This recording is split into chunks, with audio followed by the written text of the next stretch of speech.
ఇక్కడ for example 0 to 5 అంటే days baby కావచ్చు, మంత్స్ బేబీ, ఇన్ఫెంట్ బేబీ దగ్గర నుంచి అప్ టు 5 years వరకు ఉన్నటువంటి బేబీని ఖచ్చితంగా తల్లి దగ్గర ఉండే ప్రయత్నం మీద ఎక్కువగా ఛాన్సెస్ ఉంటాయి.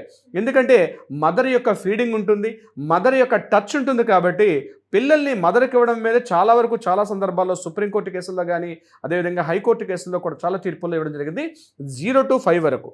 అంటే అన్ని సందర్భాల్లో కేవలం మదర్కే ఇవ్వాలా, కొన్ని సందర్భాల్లో కాదు. వీడియో చివరిలో చెప్తాను ఏ సందర్భాల్లో ఇవ్వలేరు అని చెప్పి కూడా నేను చెప్తాను. బట్ ఈ రూల్ని ఫాలో అవుతారు కోర్టు.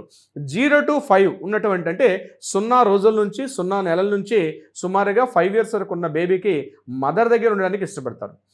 5 సంవత్సరాల నుంచి 9 సంవత్సరాల లోపు ఉన్నటువంటి పిల్లల యొక్క ఇక్కడ చూసేది ఎక్కడ ఈ పిల్లలు ఉంటే బాగుంటారు అంటే ఎడ్యుకేషన్ కానీ, లేకపోతే ప్రాపర్గా మెయింటెనెన్స్, వాళ్ళ ఫుడ్, షెల్టర్, క్లాత్, హెల్త్ ఇలాంటివన్నీ కూడా పరిగణలో తీసుకొని ఫాదర్ దగ్గర ఉండాలా, మదర్ దగ్గర ఉండాలని 2 పారామీటర్స్ని చూసుకొని అప్పుడు కోర్టు డిసైడ్ చేస్తుంది మదర్కి ఇవ్వాలా లేకపోతే ఫాదర్కి ఇవ్వాలన్న విషయం మీద. ఈ 4 పారామీటర్స్ని ఇక్కడ ఇంపోజ్ చేస్తారు. అండ్ అదే ఒక ఆడపిల్ల విషయంలో సార్, అమ్మాయి అయినా అబ్బాయి అయినా, నేను బోత్ సైడ్స్ అని చెప్తున్నాను, అమ్మాయి అయినా అబ్బాయి అయినా 5 సంవత్సరాల నుంచి 9 సంవత్సరాల వరకు ఉన్నటువంటిది అది either baby or male or female అంటే బాయ్ ఆర్ గర్ల్ ఎవరికైనా ఆ పాయింట్ మాత్రం ఇక్కడ ఇంపార్టెంట్ అవుతుంది. ఇక్కడ 9 years అండ్ అబవ్ 9 సంవత్సరాల పైబడి అనుకోండి, అప్పుడు ఏం చేస్తుందంటే తప్పనిసరిగా పిల్లల యొక్క ఒపీనియన్ కూడా కోర్టు తీసుకుంటుంది.